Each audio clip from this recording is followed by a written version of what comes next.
இப்படிக்கு பூங்காற்று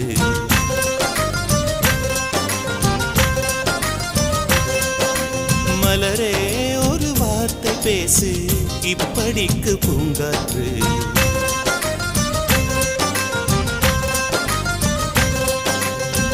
காற்று வந்து காது கடித்தும் இன்னும் என்ன மௌனமோ